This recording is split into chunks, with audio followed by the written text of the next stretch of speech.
El principio viene de eventos que sucedían en términos sobre todo de la persecución que existía en Jerusalén contra Jesucristo, pues muchos negaban lo que él era y decía. Así que veremos eso. Vamos a ver ahora cuando Jesús estaba en Jerusalén para retomar la continuidad de que estaba ahí durante el tiempo de la fiesta de los tabernáculos o cabañas.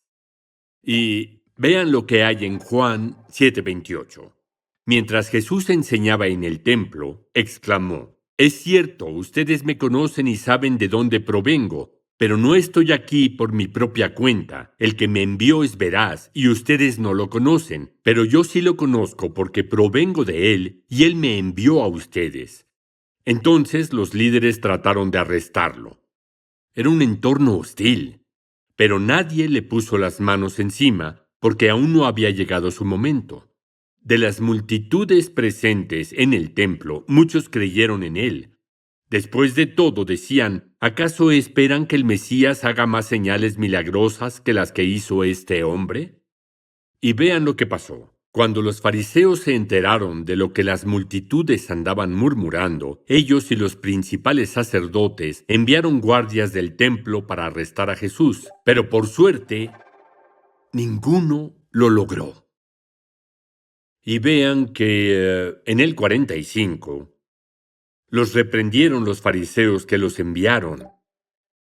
Veamos dicho versículo. Cuando los guardias del templo regresaron sin haber arrestado a Jesús, los principales sacerdotes y los fariseos les preguntaron: ¿por qué no lo trajeron? Jamás hemos oído a nadie hablar como él, contestaron los guardias. Pueden ver que pasó algo milagroso en ese lugar, en ese evento, porque Dios soberanamente entró en la escena. Hubo una dinámica humana, pero también vemos su providencia divina al hacer que esto pasara. Y logró mezclarse en todo lo que pasó. Escuchen, ¿también ustedes se han dejado engañar? Se burlaron los fariseos. ¿Habrá siquiera uno de nosotros, gobernantes o fariseos, que crea en él? Esta pregunta, por cierto, reveló su miedo. Porque dijeron: ¿qué hay del Sanedrín y de los otros fariseos? ¿Han respondido? Sentían que perdían audiencia también a sus compatriotas por hablar contra Jesús. Vean qué pasó. Uno de los suyos, ya lo conocen, era Nicodemo. Nicodemo, el que había venido a Jesús antes y que era uno de ellos. Uno de ellos. Esa era su posición. Quizá estaba con los 70 en el Sanedrín. Pertenecía al grupo que deseaba capturar a Jesús. Les dijo: ¿acaso juzga nuestra ley a un hombre a menos que le oiga primero y sepa lo que hace? Ellos le respondieron: ¿es que tú también eres de Galilea? Es decir, ¿tú no eres como uno de esos 12 que son de Galilea y siguen a Jesús? Ellos le respondieron: ¿es que tú también eres de Galilea? Investiga y verás que ningún profeta sale de Galilea. Obviamente lo que pasó fue que Nicodemo no habló porque se sentía amenazado por su gente. En ese momento no sé cuál era su estado espiritual, pero considero que cuando vio a Jesús esa noche y dijo: debes nacer de nuevo, llamó su atención. Algo pasaba en su vida. Tal vez allí ya era un creyente secreto, porque sabemos que cuando Jesús murió en la cruz ya era un creyente y bajó su cuerpo. Es algo que veremos después de este evangelio. Pero el hecho es que le temía a esos hombres y, debido a eso, se cayó. Podemos entenderlo, porque hay mucha gente en la actualidad que experimenta las mismas cosas y está bajo amenaza, incluso de morir.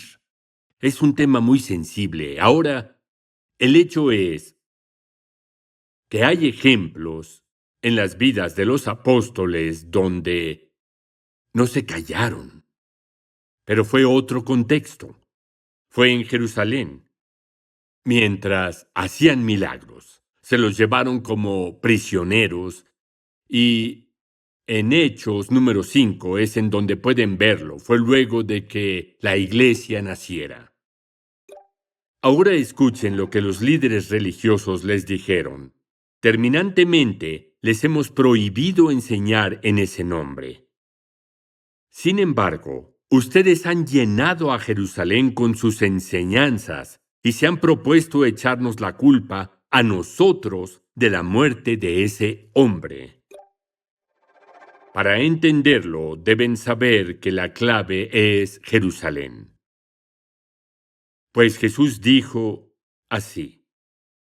Cuando dijeron, ¿vas a restaurar el reino de Israel? Antes de ascender, Jesús dijo, no les toca conocer el momento, pero deben volver a Jerusalén.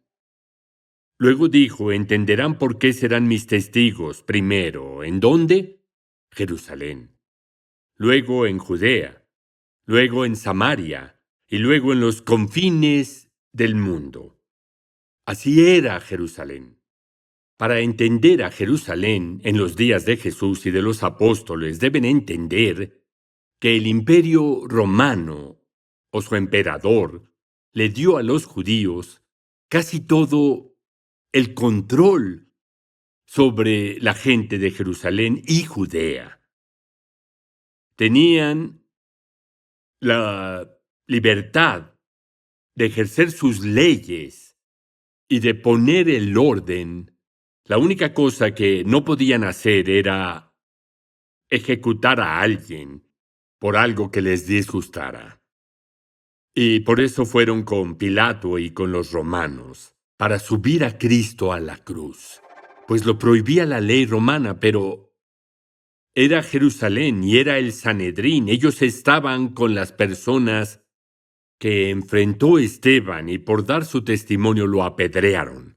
Por cierto, violaron la ley romana al hacerlo.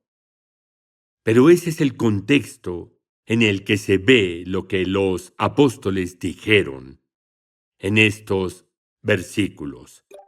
Terminantemente les hemos prohibido enseñar en ese nombre. Sin embargo, ustedes han llenado a Jerusalén con sus enseñanzas y se han propuesto echarnos la culpa a nosotros de la muerte de ese hombre. Es necesario obedecer a Dios antes que a los hombres, respondieron Pedro y los demás apóstoles. La razón por la que leí esto es que hay un contexto que habla de la ley y de lo que pasaba en Jerusalén debido al poder de esos judíos.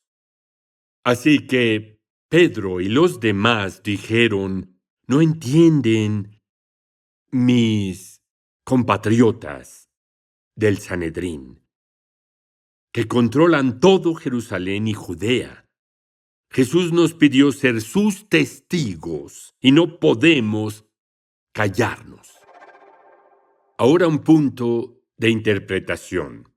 No hay que tomar la frase de Pedro y todos los demás y universalizarla a cada cultura del mundo, incluso hoy, porque habrá ocasiones, como Nicodemo y otros, en donde es mejor guardar silencio. Porque estamos en culturas distintas del mundo, regidas por malas personas. Y cuando alguien dice algo de Jesucristo, no dudan en matar. Así que hay creyentes secretos que lidian con esos temas y hay que entender eso.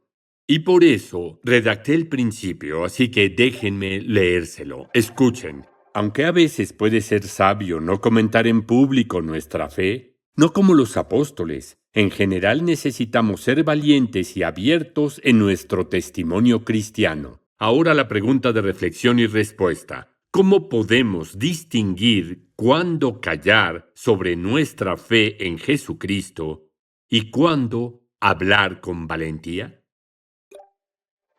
Bueno, si lo aplico a mí mismo como pastor, en un país donde somos libres. Yo nunca jamás corro riesgo al enseñar y predicar a una congregación quién es Jesucristo. Pero hay pastores que se aprovechan de eso, porque solo ofenden. Y lo que dijo Pedro aplica a mí. Pero por suerte soy libre. Pero lo cierto es que tal vez un día, aún en nuestro país, todo eso acabe.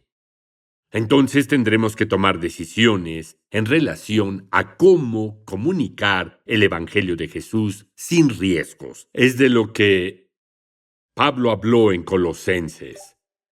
Dijo esto: anden sabiamente para con los de afuera. Esas personas vivían en el Imperio Romano. Vivían en un entorno hostil, no en Jerusalén con judíos, sino entre paganos y gentiles y otros romanos.